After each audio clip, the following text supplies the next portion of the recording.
सुप्रभात प्रिय विद्यार्थियों।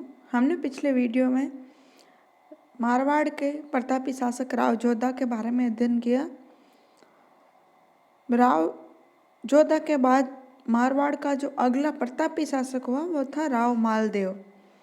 राव मालदेव के बारे में अध्ययन करने से पूर्व हम इसकी ऐतिहासिक पृष्ठभूमि अर्थात जोधा के बाद जो शासक बने उनके बारे में थोड़ी चर्चा कर लेते हैं।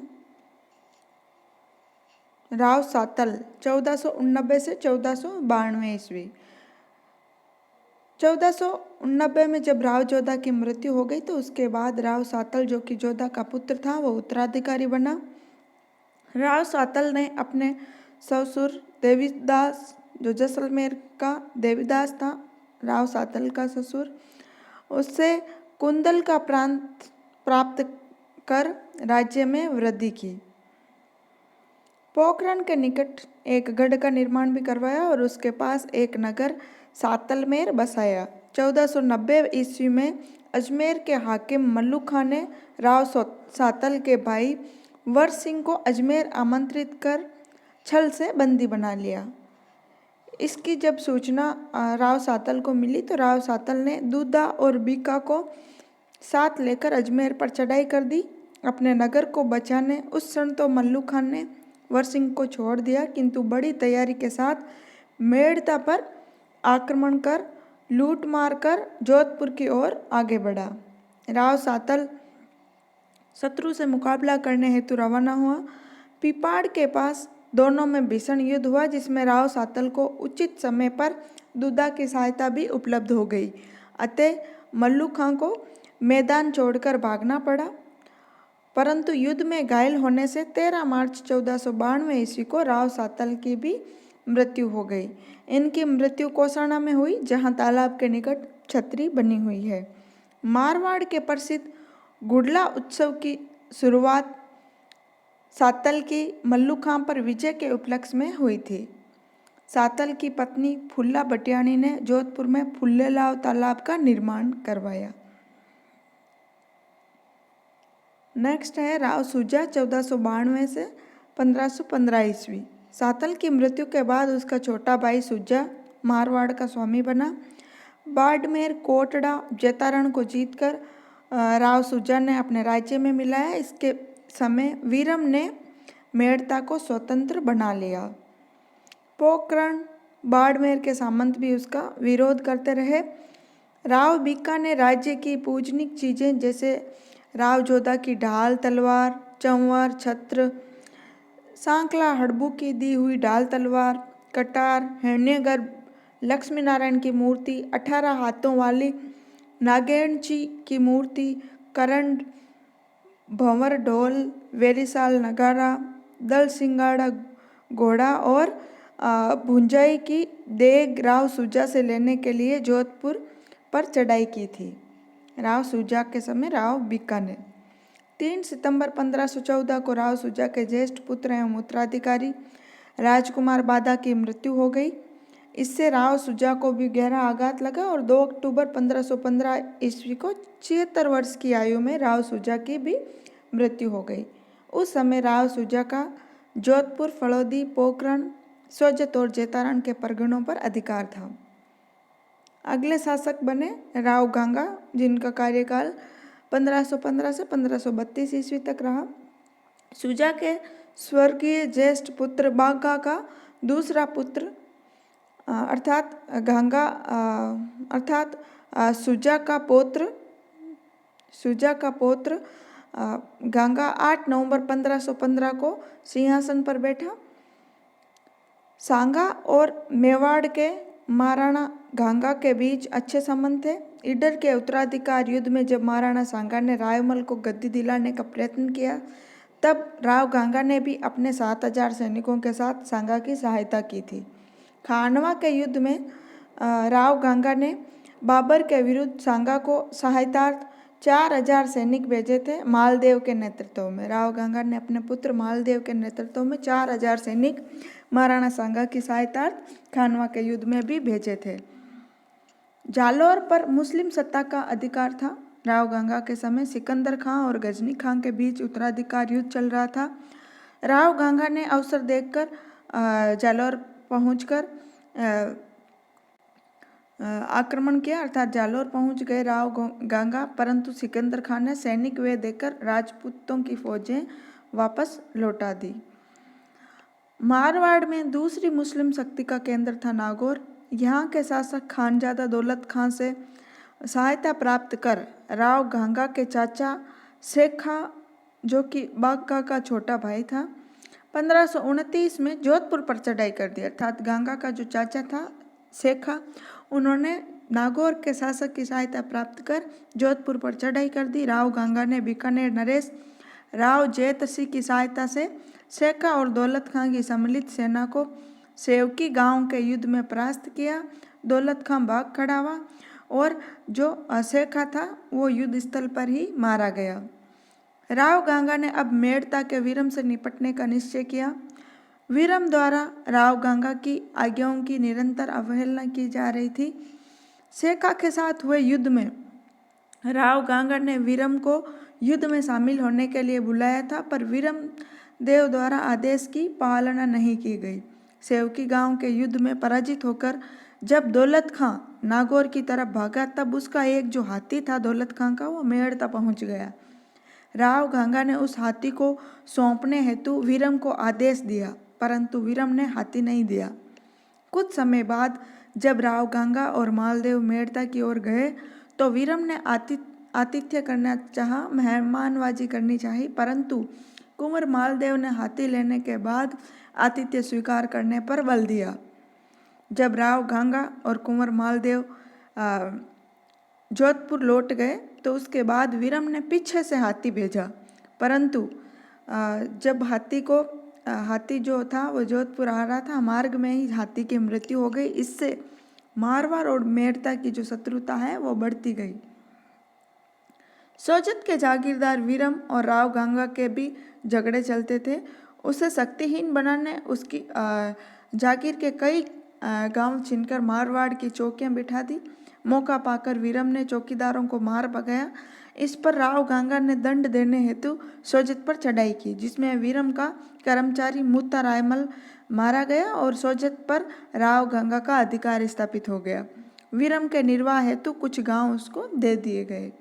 राव गंगा की मृत्यु 9 मई 1532 को राव गंगा अफीम की पीनक में महल की खिड़की में बैठा शीतल हवा का आनंद ले रहा था, तो कुछ विद्वानों का कहना है कि गंगा के पुत्र मालदेव ने अपने पिता को धक्का देकर गिरा दिया, इससे राव गंगा की मृत्यु हो गई। ऐसा डॉक्टर ओझा, डॉक्टर गोपीनाथ शर्मा, मुंड्यार की ख्यात और जोधपुर की ख्यात के अनुसार ये कहा गया है कि मालदेव ने अपने पिता की हत्या कर दी, परंतु इतिहासकार रेव के अनुसार अफीम की पीनक में जब अफीम लिए हुए था राव गंगा और अचानक और खिड़की के पास बैठा शीतल हवा का आनंद ले रहा था, तो अचानक खिड़की से गिरने से मृत्यु हो गई। जोधपुर शहर के गांगेलाव तालाब और गंगा की बावड़ी राव गंगा ने बनवाई।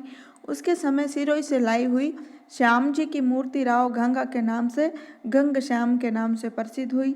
राव गंगा ने अपने राज्य के पुरोहितों, व्यासों, चारणों और ब्राह्मणों को भूमि दान कर जोधपुर के आसपास बस्तियां बसाई। राव गंगा की रानी नानक देवी ने जोधपुर में अचलेश्वर महादेव का मंदिर भी बनवाया। अगले शासक है राव मालदेव, जिनके बारे में हमें विस्तृत अध्ययन करना है। इनका जो शासनकाल है वो 1532 से 1562 ईस्वी तक रहा। राव मालदेव का जन्म 5 सितंबर 511 ईस्वी को हुआ। ये राव गंगा के ज्येष्ठ पुत्र थे। इनकी जो माता थी राव मालदेव की, वो सिरोही के देवड़ा शासक जगमाल की पुत्री थी। ये राव मालदेव अपने पिता राव गंगा को मारकर 21 मई 1532 को इन्होंने सोजत में अपना राज्याभिषेक करवाया। उत्तराधिकार में जोधपुर और सोजत के 2 परगने ही इनको प्राप्त हुए। अन्य परगनों के जो राठौड़ सरदार थे वो केंद्रीय सत्ता से लगभग स्वतंत्र हो चुके थे। राठौड़ों के अलावा कुछ अन्य जातियों का भी मारवाड़ के कुछ क्षेत्रों में शासन था, जैसे बिलाड़ा में सिरवी, भादराचूर्ण में वीरा सिंगल, नागौर में मोहम्मद खान, जैसलमेर में भाटी लूणकरण, फतेहपुर झुंझुनू डीडवाना में कायम खानी मुसलमानों, जालौर में बिहारी पठानों का और अजमेर में जगमाल का शासन था।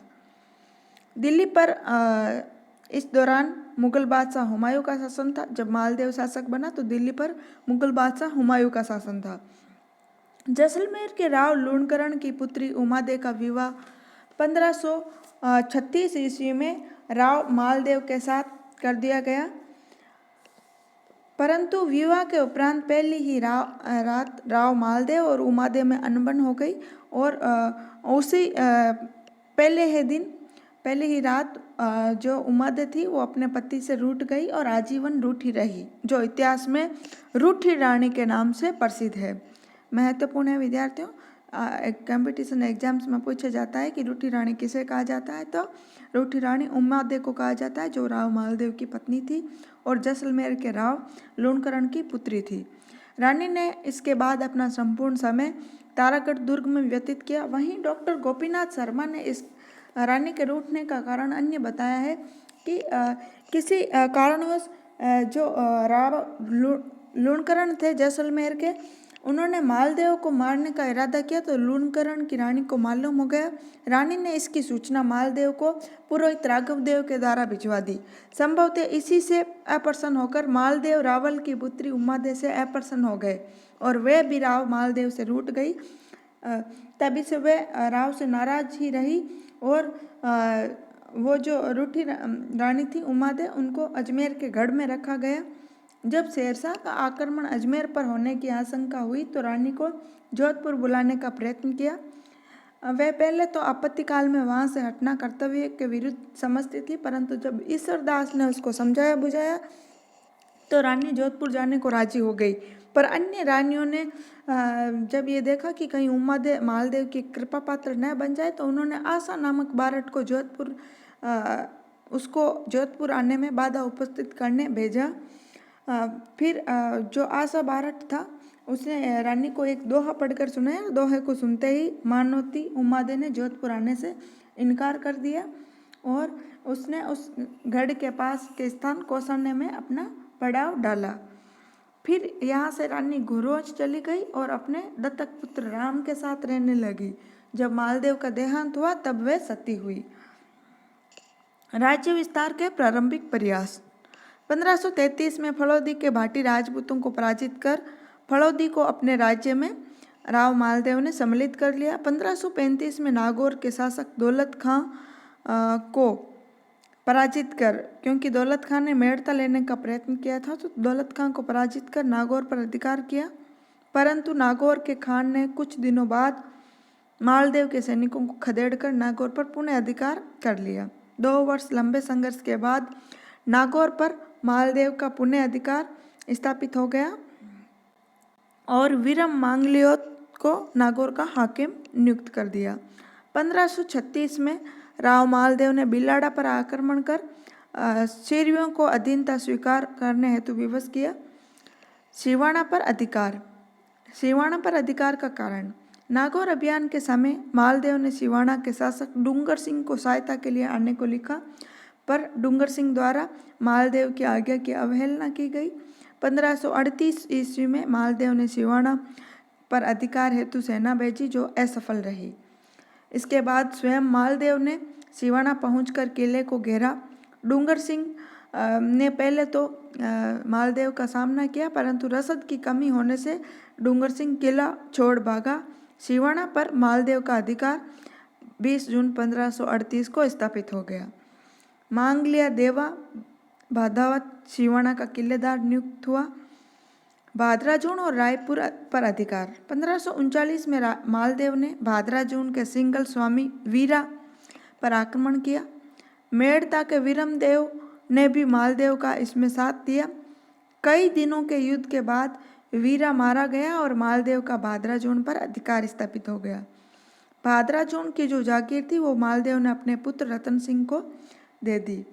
फिर उसने रायपुर के सिंगलों पर आक्रमण कर सिंगल सरदार को मारकर रायपुर पर भी अधिकार कर लिया। जालौर पर अधिकार। जालौर के सिकंदर खां, जो कि बिहारी पठान था, को मालदेव ने बिचौलियों के विरुद्ध सहायता दी थी, परंतु वह जल्द ही उपकार को भूल बैठा इस और मालदेव को मारने का प्रयत्न करने लगा।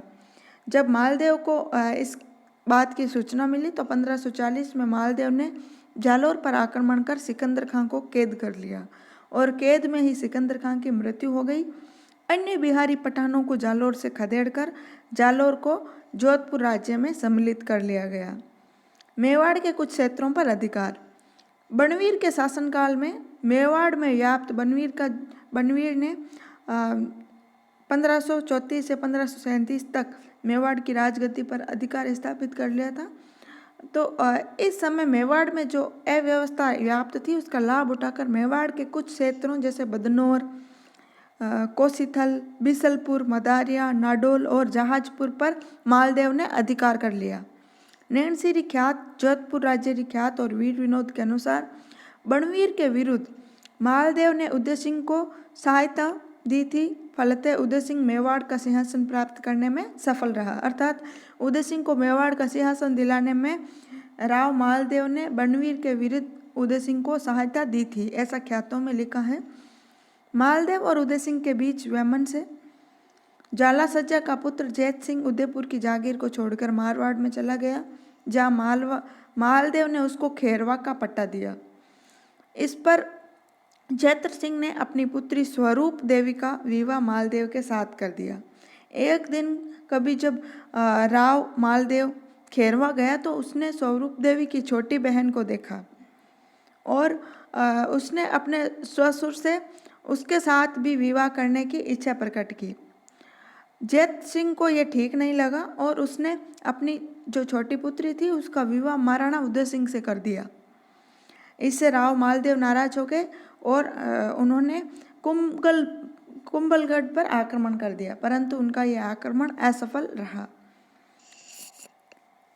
वास्तव में राणा से वैमन से बढ़ाकर मालदेव एक शक्तिशाली राज्य के सहयोग को खो बैठा।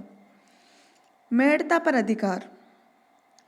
राव गांगा ने अपने शासनकाल में मेड़ता का जो क्षेत्र है वो बरसिंह और दूधा को दिया था। बरसिंह की मृत्यु के बाद राव दूधा मेड़ता का शासक बना और दूधा के बाद वीरमदेव शासक बना।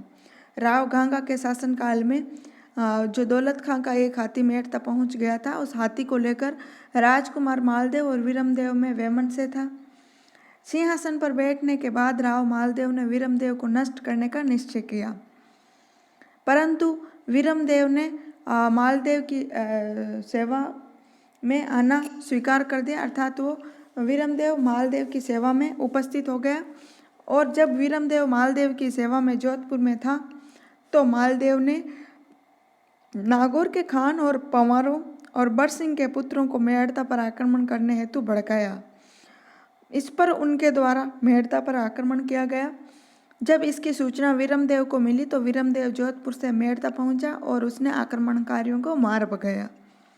मालदेव के शासन के प्रारंभिक वर्षों में गुजरात के बहादुर शाह ने अजमेर पर आक्रमण कर उसको जीतकर अपने अधिकारियों को नियुक्त कर बहादुर शाह वापस गुजरात लौट गया। बहादुर शाह के लौटने के कुछ वर्षों बाद वीरमदेव का अजमेर पर आक्रमण और वीरमदेव ने अजमेर को जीत लिया। इससे जलकर मालदेव ने वीरमदेव से अजमेर मांगा तो वीरमदेव ने अजमेर देने से इनकार कर दिया। मालदेव ने इस पर मेड़ता पर आक्रमण करके और उस पर अधिकार कर लिया। मेड़ता से वीरमदेव को मेड़ता से निकाल दिया। निष्कासित वीरमदेव अजमेर पहुंचा और वहां से वो मेड़ता और रिया को लेने का प्रयत्न करने लगा, परंतु मालदेव के सरदारों जेता और कुंपा के विरोध से वीरमदेव रिया और मेड़ता को पुण्य लेने में असफल रहा और उसको वहाँ अजमेर से भी निकाल दिया गया। इस पर वीरमदेव भागकर कछवा रायमल शेखावत के पास पहुँचा। 1 वर्ष तक वहाँ रहने के बाद आगे बढ़कर वीरमदेव ने बोली, चाटसू, बनहटा और बरवाड़ा पर अधिकार कर लिया। फिर उसने फिर से मेड़ता लेने का प्रयत्न किया, परंतु असफल रहा। इस पर मलारणे के मुसलमान थानेदार से मिला। मलारणे के मुसलमान थानेदार की सहायता से वीरमदेव रणथंभौर के हाकिम के पास गया। जो उसे शेरशाह सूरी के पास ले गया। अजमेर पर अधिकार। मालदेव ने 1538 ईस्वी में वीरमदेव को अजमेर से निकालने के लिए बड़ी सेना भेजी। सेना ने वीरमदेव को अजमेर से खदेड़ दिया और मालदेव का अजमेर पर अधिकार स्थापित हो गया। इसके बाद मालदेव की जो सेना थी उसने सांबर, चाकसू, लालसोट आदि क्षेत्रों पर भी अधिकार कर लिया। मारवाड़ की ख्यात के अनुसार मालदेव ने टोंक राज्य का कुछ क्षेत्र और डीडवाना पर भी अपना अधिकार कायम करके वहां अपने विश्वस्त अधिकारियों को नियुक्त करके उन्हें इन क्षेत्रों में जागीरें प्रदान की थी। बीकानेर विजय। अपनी प्रारंभिक सफलताओं से उत्साहित होकर राव मालदेव ने राजस्थान में अपनी सर्वोच्च सत्ता स्थापित करने का प्रयास किया ताकि उत्तरी भारत की राजनीति में वह अपनी प्रमुख भूमिका का निर्वहन कर सके। इस उद्देश्य की पूर्ति के निमित्त उसने अपने स्वजातीय राठौड़ बंधुओं का भी ख्याल नहीं किया। राठौड़ वीरमदेव का राज्य जीतने के बाद उसने बीकानेर के राठौड़ राज्य को जीतने का निश्चय कर लिया। बीकानेर का जो शासक था राव जेतसिंह, उसने मालदेव के पिता गांगा को गांगाणी के युद्ध में सहायता दी थी और मारवाड़ के राठौड़ों के साथ उसके मैत्रीपूर्ण संबंध थे, परंतु सर्वोच्चता और राज्य विस्तार की महत्वाकांक्षा के कारण 1542 ईस्वी में राव मालदेव ने कुंपा की अध्यक्षता में विशाल सेना बीकानेर भेज दी। राव जेतसिंह ने अपने परिवार को सिरसा नगर में सुरक्षा हेतु भेज दिया और स्वयं सेना सहित मालदेव की सेना का प्रतिरोध करने के लिए आगे बढ़ा।